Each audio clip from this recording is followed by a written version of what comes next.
You understand that, ladies, right? That never again can you ever say Black Lives Matter. Never again when you see children destroyed by bombs from this country or any other. Never again can you gasp and say, how terrible. Look at those innocent children being killed.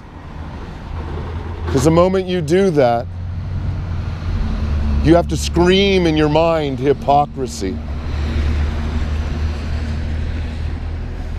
The next time you see a black person abused or harmed in what you would call police brutality, or what might be seen as police brutality, and you scream injustice, black people should not be treated that way, then you must scream in your mind, hypocrite.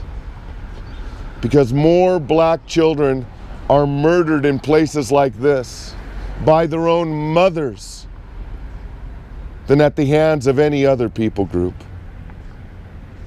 But see, in a godless worldview, hypocrisy is okay. You don't have to be consistent in your worldview when you don't have God. You can call evil good and good evil.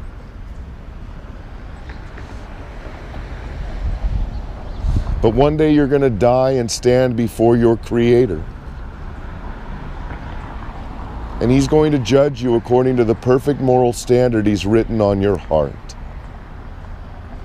You know what you're doing is wrong because God has given you a conscience. You know it's wrong to murder. You know it's wrong to harbor bitterness or resentment in your heart.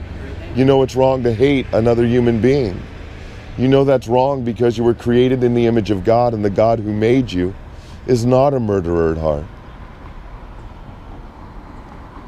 That's why when you die and stand before God, you'll be without excuse.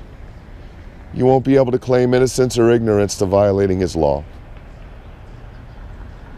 And you won't have your cell phone there either to try to ignore the just and holy God you've offended. And the punishment for you will be eternity in hell. And I don't want that for you.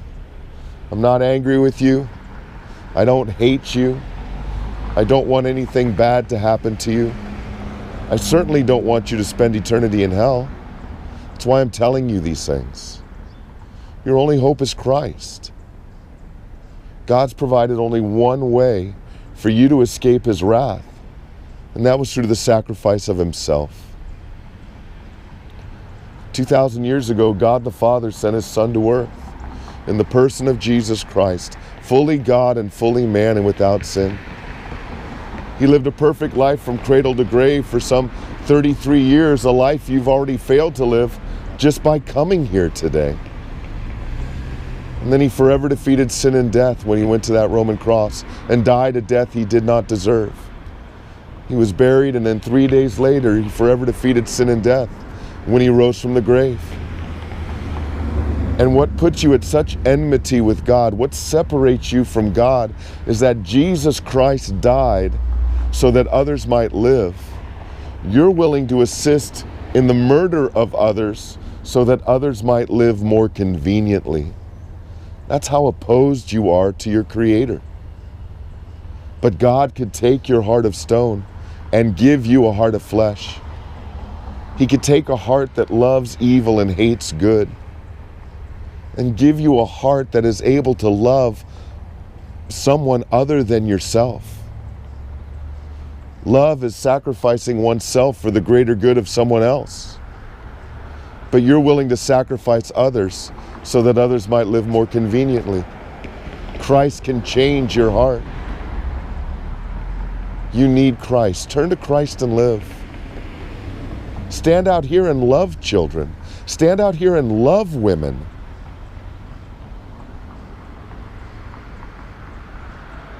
Turn to Christ.